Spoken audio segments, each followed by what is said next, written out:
The most successful failure in gaming is poised to make a comeback. Will it take its place atop the mountain of gaming juggernauts, or is it doomed to be another game struggling to survive atop a dwindling fan base?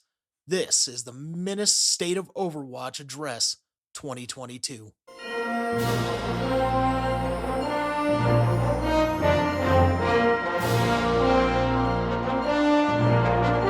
All right, so my best friend gave me Overwatch for my birthday in 2018. I was burnt out on most of the games at the time, most of the shooters, COD, Halo, Gears, that kind of stuff. I'd been playing them for a long time, and I was looking for something different, something new that I really hadn't experienced before. I picked up Lawbreakers and played that while it was available for about 10 minutes. And I really enjoyed it. I liked the core concept of the hero shooter. It really was something that I connected with. We all know what happened to Lawbreakers. If you don't bother looking it up. It wasn't around long enough to care. The first time I played Overwatch, I instantly noticed how much tighter and well polished it felt than a game like Lawbreakers.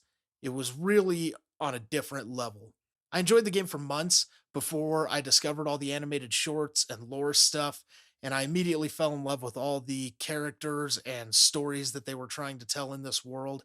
And to this day, I think Overwatch as an IP has the most potential of any game IP out there today. But we'll talk about that a little more later on.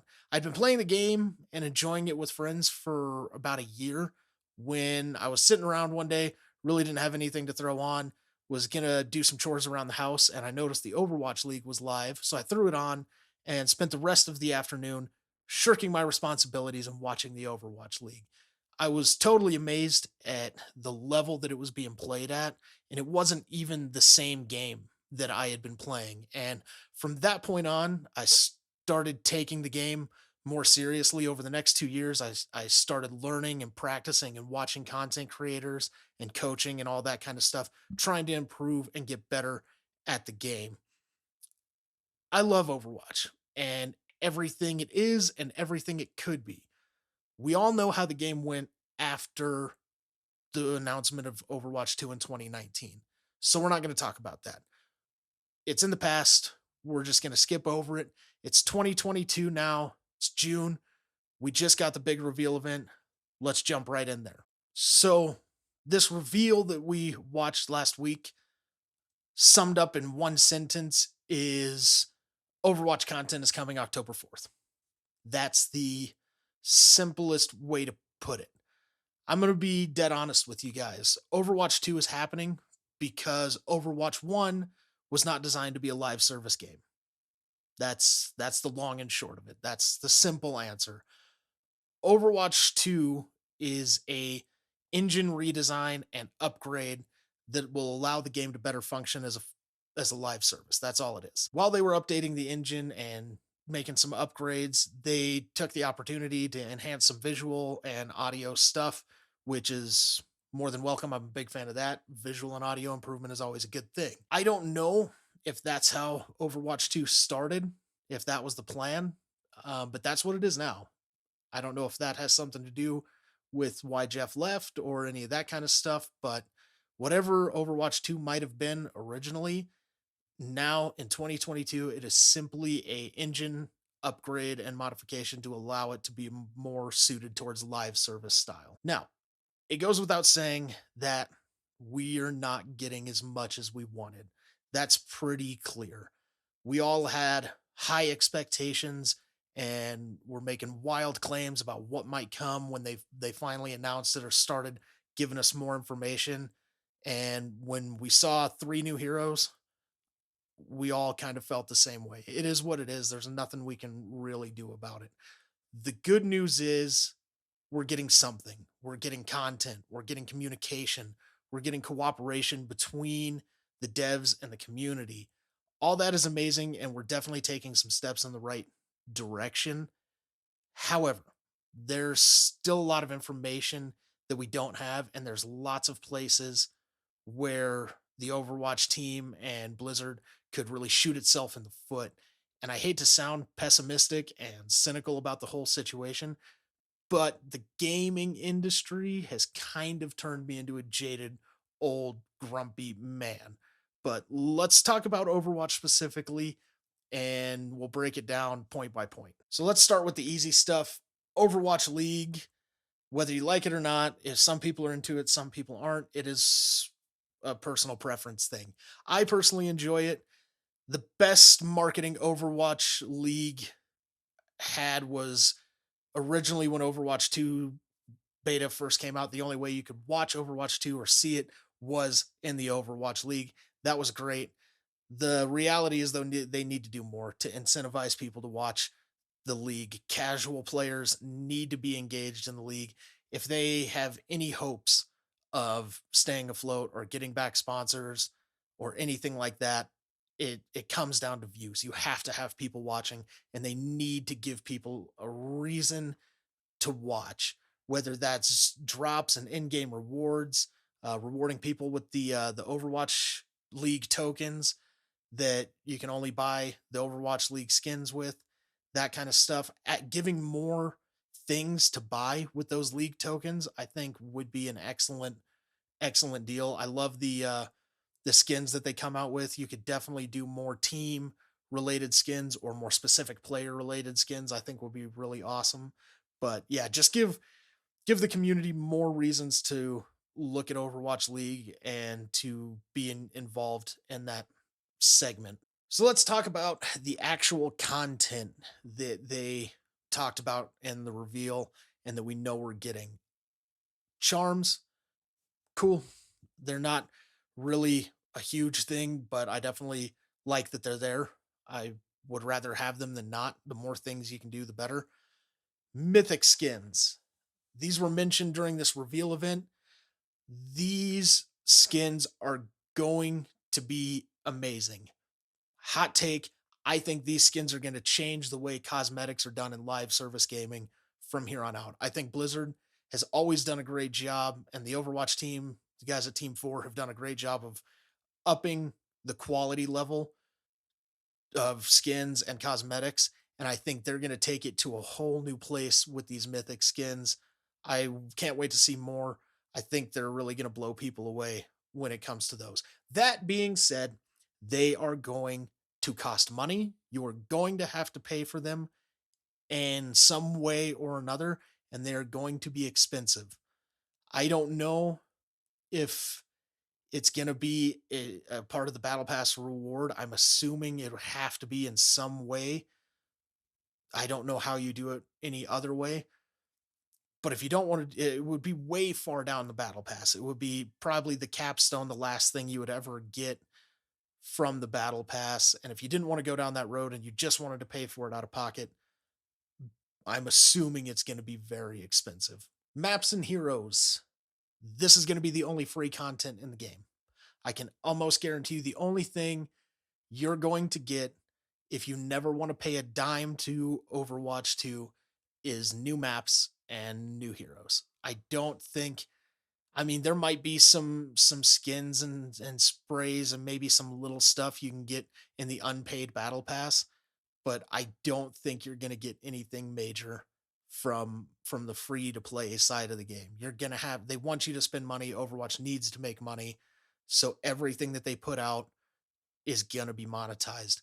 Maps and heroes are core to the game.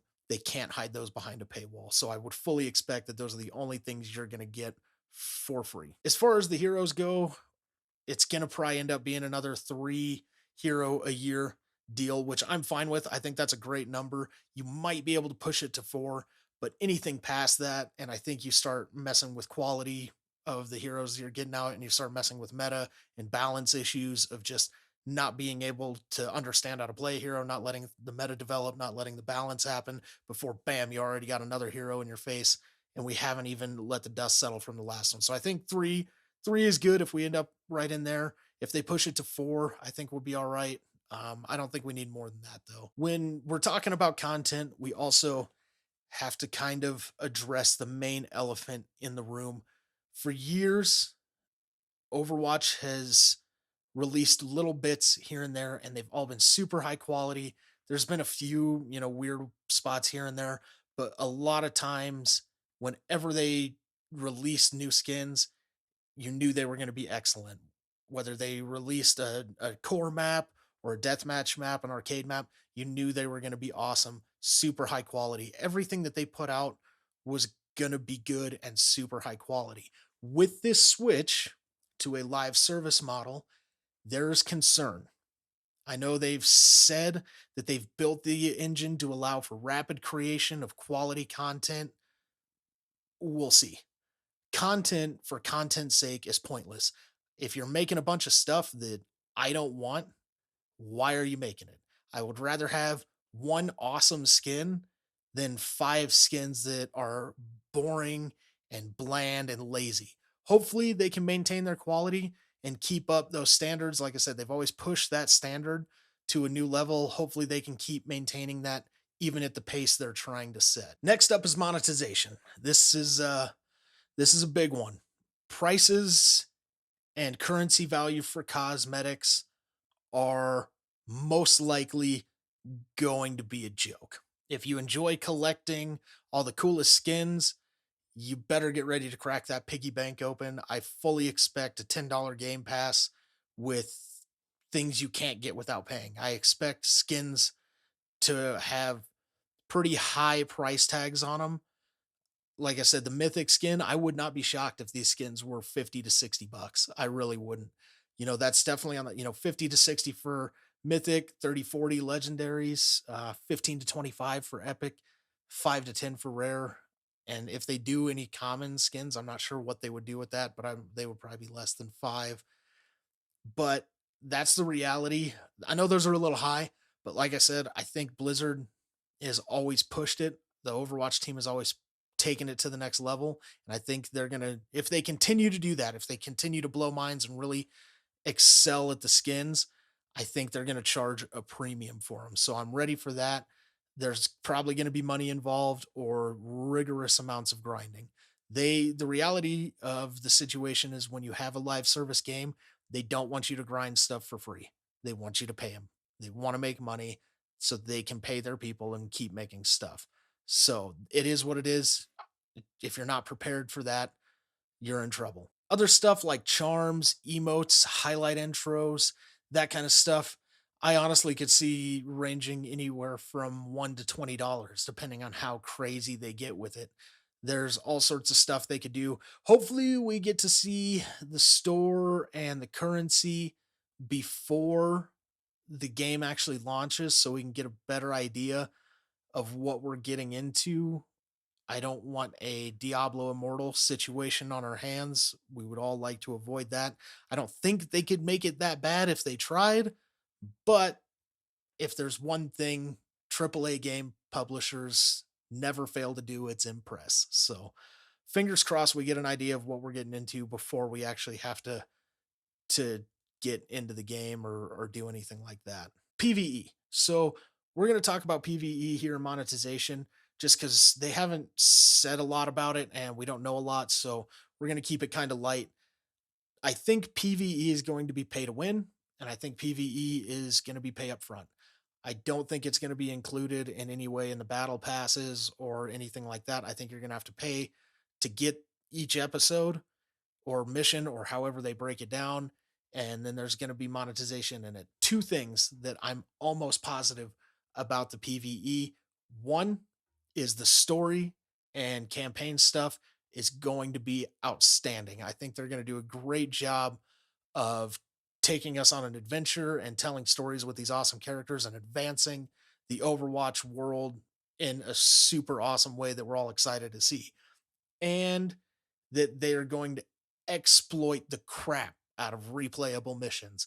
I would not be surprised if we see things like XP boosters, purchasable equipment that modifies your stats, legendary gear that is practically paid only. You can maybe earn it in game if you have a billion hours to spend playing. Difficulty levels that you have to have the best gear to even have a chance of succeeding, and to get that gear, you're going to have to pay them money. That all is stuff that I could totally see happening. Please, Blizzard, prove me wrong. If there's things that I've learned over the years, It's that pay to win is okay in PvE, and you never bet against greed. So I'm hoping that I'm wrong here. I'm hoping that they come out with a super fair and clean monetization system that we can all work within, to where we, the players and community, are happy, and Blizzard is making a lot of money and able to keep giving us content. Hopefully, we can find that balance. Ranked. All right. A little bit of a caveat here. We're going to be pretty light on the ranked stuff, mostly because we know it's getting an overhaul, but they haven't said what it is. They've made it sound like they're adopting something along the lines of what Apex already has, which would be great. So, to preface everything that comes next, I'm a hardcore casual that's stuck mostly in gold and plat, and this is my opinion of what the problems are with ranked. You can disagree. This is just how I feel about it. One man's thoughts on the situation. I have two problems with ranked as it sits right now. Number one, it takes entirely too much time and commitment to feel any progress in ranked. There's just, it can literally take months of playing the game for long periods of time, especially if you're someone who has a family or works a lot of hours or anything like that. It might not seem like a lot to play a game for 2 or 3 hours a day, for 5 days a week, but it can be extremely hard to get that in. If you're only playing a couple hours a day, 2 or 3 hours a day, 3 days a week, it will take you months to get to the next tier. If you're going from silver to gold, or from, two 2500 or 2000 to 2500, it will take you a long time if you're only playing, 5 games a day, 3 days a week. It's ridiculous. So that's a big problem that I think they need to be solving. And I think the Apex system would help with. You're still going to take a long time to climb, but you're not feeling like it takes you months just to make some progress. So that's something that I think is number one. Number two, individual rank being determined by team success and adjusted by player skill is bass backwards. That is totally not how that should be done. It it results in really stupid situations where you played your absolute heart out, had the game of your life, set a bunch of records, you know, did things that you've never done before. But none of that matters because your team is feeding their brains out and staggering, and you basically are just getting rolled fight after fight, and there's not a whole lot you can do. That sucks. You're going to lose the game. No matter how good you play, you're going to lose SR. That's not cool. And it works the other way as well. I.e., where you have games where you absolutely suck. Couldn't land a shot, couldn't land an ability. You're dying on cooldown, but because you have a Smurf Reinhardt and a suspiciously accurate Widow on your team, you get carried and you gain skill and rank up. This needs to be absolutely fixed. It's one of the, it might just be me, but it's super weird to me that whether or not you rank up is based entirely off whether you win or lose. It gets adjusted. You gain a little bit of extra points or lose a little bit more here, but whether you gain or lose SR is based on whether you and your team are able to beat the other team. And in a game that's based on teamwork, it's not easy for you to affect the outcome of a game vastly. There's moments and things you can do, but it really should be predominantly based on your performance as a player, whether or not you gain skill or ranking in that match. And the reality of the situation is, either way you do it, it's going to promote teamwork, because if you're doing good and your team's doing good, you're going to do better. If your team is working together and coordinating, you're going to get more done. If you have a Ryan that's communicating on the front line, and you and your Anna are communicating the nano timing and all that kind of stuff, Working together is going to allow everybody to move forward and to advance and do better, which is going to result in higher skill ranking. And even if you add a bonus for winning, or a deduction for losing, so yeah, you did great, but you still lost, so you don't gain as much SR or as much rank. And that other side of the coin where it's like you did great and you won the game, here's a little extra. It helps promote that teamwork. I don't think this is too big of a change. I think that that's something that they absolutely need to fix. Those are my two biggest problems. You might think I'm a moron. You might be up in Grandmaster saying, no, the rank system's fine. You just suck. Get good, scrub. Cool. Moving right along. So, next is a section I call wild cards.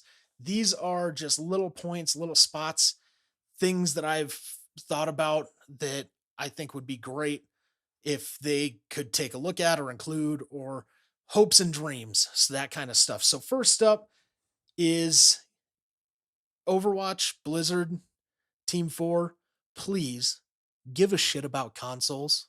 We care. We want to be included in community events and tournaments and things. We're here too. We're going to be paying money. Please include us. Another thing that crossed my radar was reworking the 2CP maps into something playable. It'd be a real shame if maps like Anubis and Hanamura and all those got kind of relegated to just an arcade role. I would love to see them do something along the lines of like a hard point or a domination or something like that in those maps, and get them kind of back into some form of regular play. But if not, I guess I'll live. So, workshop monetization and official publication. Give these workshop creators some money and some credit, and put the stuff in official published modes. There's so many workshop modes that are so prolific and always there. It would be great if we could just polish them up a little bit, add them to a playlist or add them to the rotation, and get these guys that come up with this stuff some money, man, because they're working their butt off and they're doing great stuff, really impressive stuff. Honestly, they're one of the few things that's kept Overwatch interesting over the last few years. Another thing is, for the love of God, give us an unranked comp. Give us the competitive rule set without the actual threat of losing or gaining any rank, just to practice in that competitive environment and that competitive game type and rule set. Longer games, both sides get to attack and defend. Please, it can't be that hard. Just put that in the game would be great. This next one is a big one. Teams or clans, give us a way to organize teams, play as teams, and rank as teams. It's a team game. Let us play and rank as a team. This is ridiculous that this isn't in the game yet. I can't believe that this wasn't one of the main features addressed for Overwatch 2. Realistically, that should be something that's in the game. It should have been in Overwatch 1, but here we are. Please let us create teams or clans and play and rank together, please. Anti cheat and anti smurfing is another thing that they really need to address. It looks like they're going to make you add a phone number to your Battle.net account. That should really help. I don't know if they're going to plan on putting any other anti cheat software or measures in, but there's got to be a major effort. Whenever you're going free to play, it's always going to be a huge problem. Do something as much as you can. The more effort you have to stop smurfing and cheating in a free to play game, the better. You're not going to ever be able to stop it all, but you got to do everything you can. So, another thing would be more separation between the casual and hardcore communities. Right now, I think one of the biggest points of contention between Overwatch players, and one of the reasons we end up with so much toxicity, is there's people who are trying to play the game and get good and really practice and learn what they're doing. And then you have people who don't want to do that, who are trying to throw or actively just screw off. And it leads to a lot of issues. And unfortunately, it bleeds over. You get tryhards in quick play and you get throwers and stupid people in comp. And the result is nobody's having a good time. So, some way to separate those two even more. I don't know how I would do it if it ended up being some sort of paid league that you had to pay to get into to play, or some more strict rules about what's required, or throwing or chat rules or reporting systems. I don't know, but something would be great to really help people determine, hey, this is hardcore competitive. If I'm going to be playing in here, I should have my headset on, I should have a mic on, I should be trying my best to succeed with my team. And the same way going into quick play or a casual lobby, there should be some sort of way to enforce it to where it's like, hey, we're all here to just have a good time. If you want to play a stupid hero or a stupid comp or just mess off and try dumb strats or cheesy strats, cool. We're just here to hang out and have a good time. And when people start getting try hardy and yelling at people and flaming people, that needs to be sorted out. I don't know how to do that. I wish I had more answers, but it would be cool if they came up with something to help that situation. Another thing that's kind of a hope dream situation, I said earlier that Overwatch has the most potential of any video game IP today, and they have that because no other game has made such an effort to appeal to everybody all over the world as Overwatch has. No matter where you're from or what you may disagree or agree with me about, we can all agree that we like Overwatch and we like playing Overwatch, which is oddly probably another part of the toxicity program. When you get a lot of different people with different opinions together, there's probably going to be some conflict, but I digress. They have something for everyone in Overwatch. They created an awesome, deep, interesting world with great characters and great stories behind those characters. The point is, the only thing limiting Overwatch is formatting and platform. Not everyone plays video games. Not everybody watches TV movies. Not everybody reads books, but everybody probably does at least one of those things, probably two. So branching out and putting Overwatch on multiple platforms and formats would be outstanding. I have no doubt in my mind that if Netflix wanted to make an Overwatch show along the same vein as Arcane, it would absolutely kill. I think that they could sell an actual comic book series run if they decided to do it. Even novels. I think there's lots of great opportunities and stories to be told in the Overwatch universe. So they could do that. Also, not everybody likes first person shooter video games. There's lots of room to pull the Overwatch IP into a different genre. I think Stylosa once recommended making an XCOM style Overwatch game, and I've never been able to get that out of my head. And now I want it till the day I die. Thanks for that, Stylosa. I appreciate you. I truly believe that Overwatch has the potential to reach or exceed Marvel levels of success if they would just commit to it. I would love to see them do some of that stuff in the next year. All right, so that's the end of the hope and dreams section. Let's wrap this thing up in the conclusion. And I'm gonna be super realistic here and hit everybody with a bit of a painful truth dart. Nobody gives a shit about Overwatch. And there's nothing that Overwatch is doing right now that's going to make them give a shit. Yeah.